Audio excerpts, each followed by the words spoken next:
Hi everyone, welcome to Free Spanish Lessons. Lesson 11, the verb to have in Spanish. Lección 11, el verbo to have en español. In English, the verb to have can work as a principal verb or as an auxiliary verb. If you use it as a principal verb in Spanish, it means tener.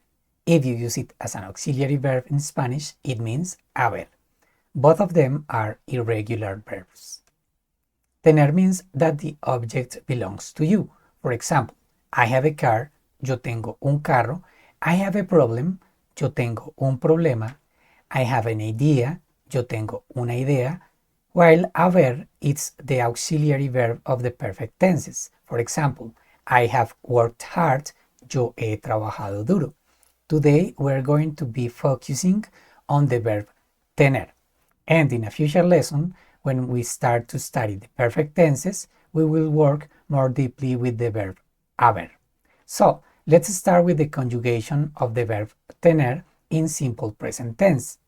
Yo tengo, I have, usted tiene, tú tienes, you have, él tiene, he has, ella tiene, she has, nosotros, nosotras tenemos, we have, ustedes tienen, vosotros, vosotras tenéis, you have, ellos, ellas tienen, they have.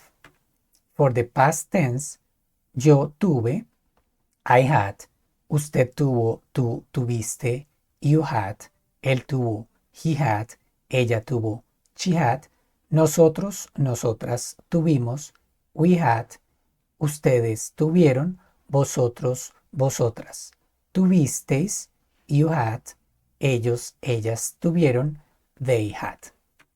And for the future tense, yo tendré, I will have, usted tendrá, tú tendrás, you will have, él tendrá, he will have, ella tendrá, she will have, nosotros, nosotras tendremos, we will have, ustedes tendrán, vosotros, vosotras tendréis, you will have, ellos, ellas tendrán, they will have.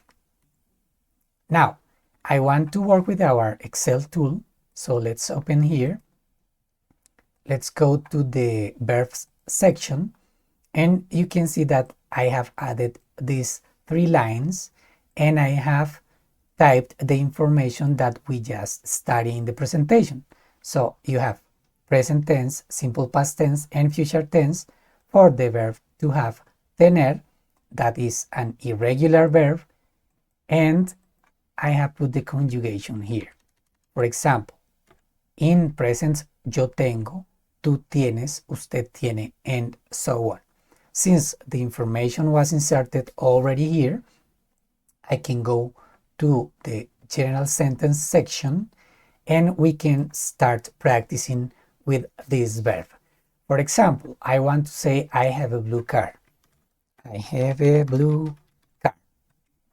What I need to do here is to select the right subject. It's first person, I or we, then I check singular and I know that is I, yo.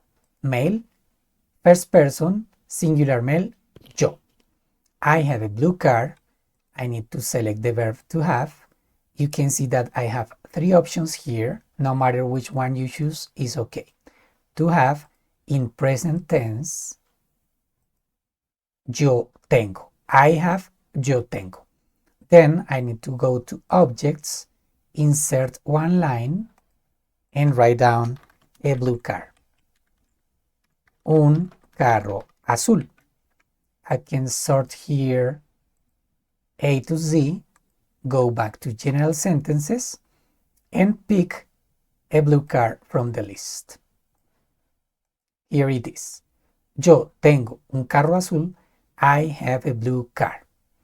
Now, if I want to make the same sentence, but for plural, it would be we.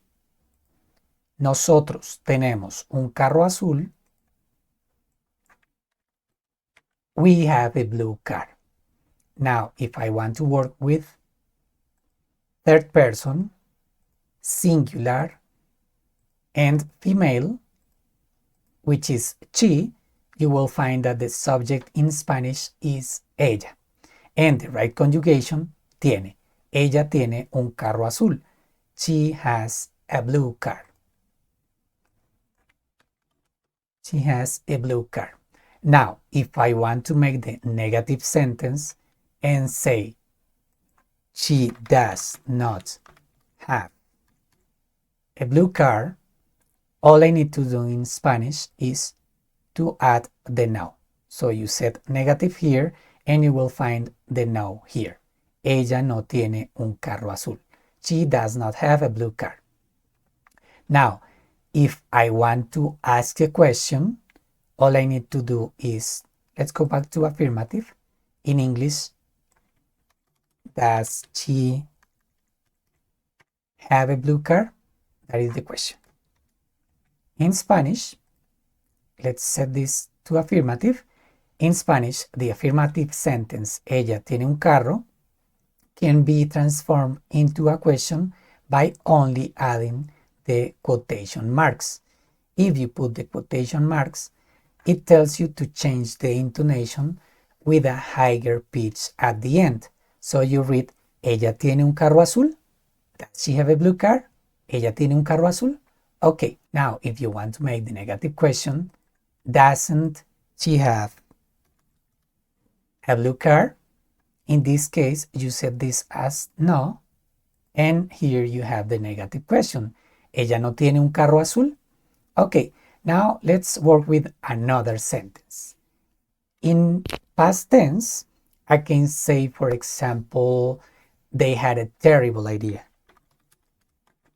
They had a terrible idea.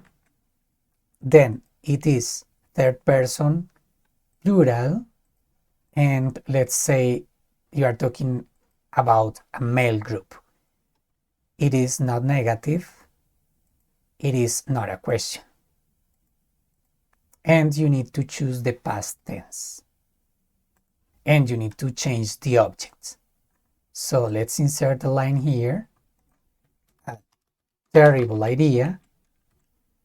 Una idea terrible.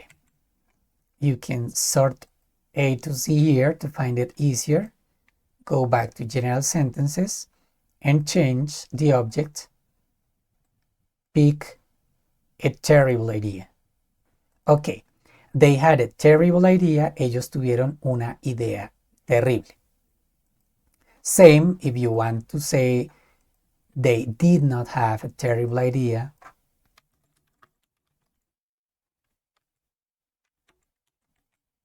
All you need to set is this as negative. Ellos no tuvieron una idea terrible, and so on. And finally, if I want to make a sentence in future, I can say, you will have a nice day, for example.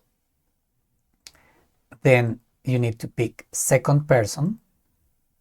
Let's say you are talking to a single person, and let's say is a woman. So you can tell her that she will have a nice day.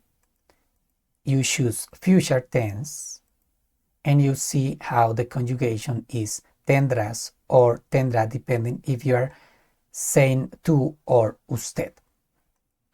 Now let's go here, insert a nice day, un buen día.